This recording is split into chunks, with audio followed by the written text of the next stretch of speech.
एक छोटा सा बालक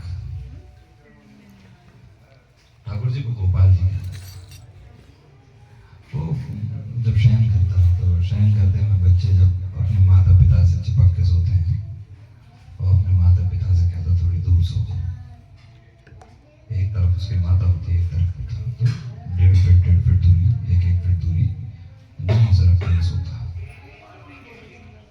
क्यों भाई ये दूरी क्यों रखते हो कि यहाँ गोपाल जी सोते हैं, तो दोनों तरफ सोते हैं, नहीं एक ही तरफ सोते हैं, पर दोनों तरफ जगह क्यों रखते हो? मैं जब जिस तरफ करवट लेता हूँ ना वो उसी तरफ आ जाते हैं। और ये उसकी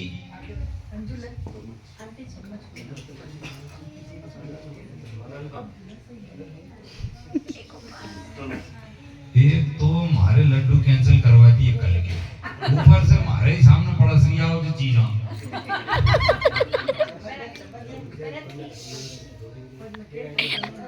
माने कौन की भैंसा ही डंडा मारे हो।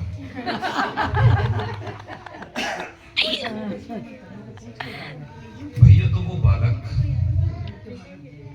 दोनों तरफ जगह लगवा था क्योंकि ठाकुर जी, और ये उसके मन गढ़ंत बात नहीं थी उस बालक की। उस बालक को एक चोट लगी और चोट में उसको फ्रैक्चर हो गया। पिता आउट ऑफ स्टेशन थे तो माता उसे हॉस्पिटल लेके गई, एक्सरे करवाया तो मेजर फ्रैक्चर उसके हाथ में आया। वो डॉक्टर जो प्लास्टर बांधता वो हॉस्पिटल में नहीं था और वो शहर इतना छोटा था कि हॉस्पिटल एक ही था जिसमें कोई हड्डी स्पेशलिस्ट होता।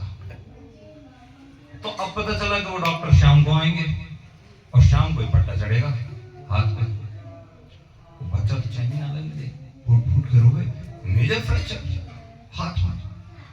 लेकिन वो क्रेप बैंडेज जिसे बोलते हैं, क्रेप बोलते हैं क्रैप बोलते हैं, क्रैप क्रैप नाम ही क्रैप है उसका।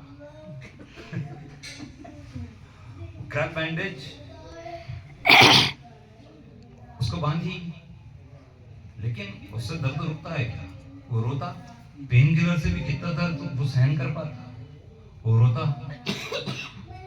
उसकी माँ ने बच्चे के पिता को खबर कर दी थी तो शाम को वो पिता आए स्टेशन पे तो माँ लेने गई अपने पतिदेव को। जब लेके आई तो वो बच्चे ने अपना हाथ का पट्टा, वो गच्चा जो बंधा था, खोल लिया। वो रो नहीं रहा था, दूसरे मोहल्ले के बच्चों के साथ खेल रहा था और खेलने में भी वजनदार चीजें उसी हाथ से उठा रहा था जिसमें उसे फ्रैक्चर था। तो देख के माता पिता दोनों बहरा गए। पिता बोले भैया ये तुमने हमको झूठा बहाना बना के क्यों बुलाया, कितने जरूरी काम थे ये पता तो तुमको नहीं।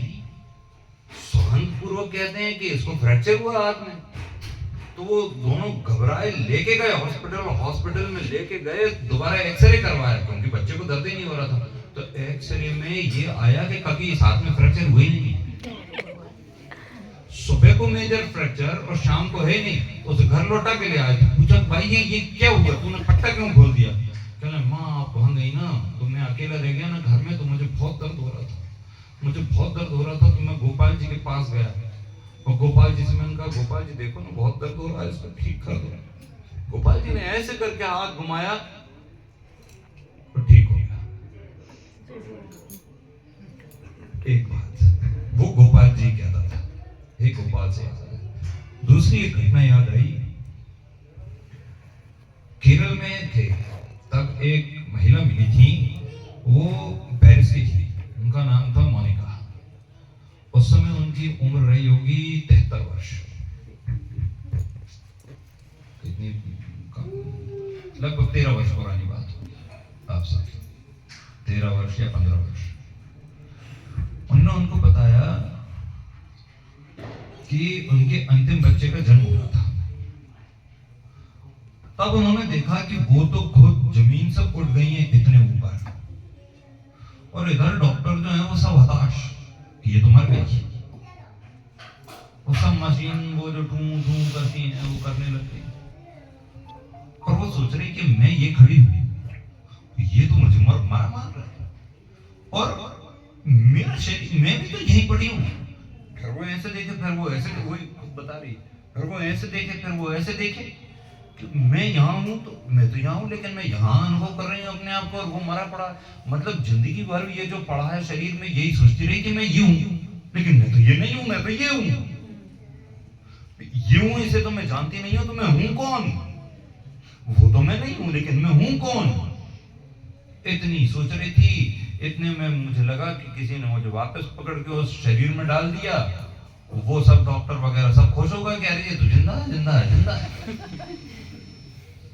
देखिए दो अनुभव। उसने ये अनुभव कर लिया, मोनिका ने, कि वो शरीर नहीं है, और इस बालक ने ये देखा कि इसके आसपास गोपाल सोते हैं। फ्रैक्चर कर दिया। दोनों अपने अपने जीवन के उन अनुभवों को भूल गए। आखिरकार मोनिका बैरिंजर एक ऐसे रोग से मरी जिसका इलाज जहर है, तो जहर अपने आप में मारता है, लेकिन वो जो मृत्यु जल्दी से होने वाली थी उस रोग के चलते, उस मृत्यु को वो धीरे कर देता है। और ये बालक, पूरा मन इसका विषय में रमा है। दोनों अपने अपने जीवन के अनुभव भूल गए। ये बात इसलिए कहते हैं केवल कि भगवान ऐसा विश्वास है कि हर एक के जीवन में अनुभव आता है कि ठाकुर है। हर एक के जीवन में अनुभव आता है कि इन्हें हमारी परवाह है, लेकिन हम दूसरी चीजों को इससे अधिक स्थान दे देते हैं अपने जीवन में। वही समस्या है भगवान। वो एक अनुभव जिसने ठाकुर ने एहसास कराया कि मैं तेरा हूं, तू मेरा है, और तू मेरा ना भी हो तो मैं हूं तेरे लिए। उस अनुभव को हम भूल क्यों जाते हैं? उस पर धूल क्यों जमने देते हैं? उसे नित्य साफ क्यों नहीं करते? उसे जमने क्यों देते हैं धूल उस पर? बस भगवान की प्रार्थना है कि अपने अनुभवों को सदा चिंतन में रखें, क्योंकि वो आपकी फर्स्ट हैंड इंफॉर्मेशन है। वो कहीं से दूसरी आई नहीं है, वो आपका अपना अनुभव है। उसे झुठलाने वाला दुनिया में कोई नहीं है, और उसके लिए आपको किसी तर्क की भी आवश्यकता नहीं है, और किसी ग्रंथ के तर्क की आवश्यकता नहीं है। उसे याद कीजिए उस अनुभव को, और गाते रहिए, हे गोपाल राधे कृष्ण गोविंद।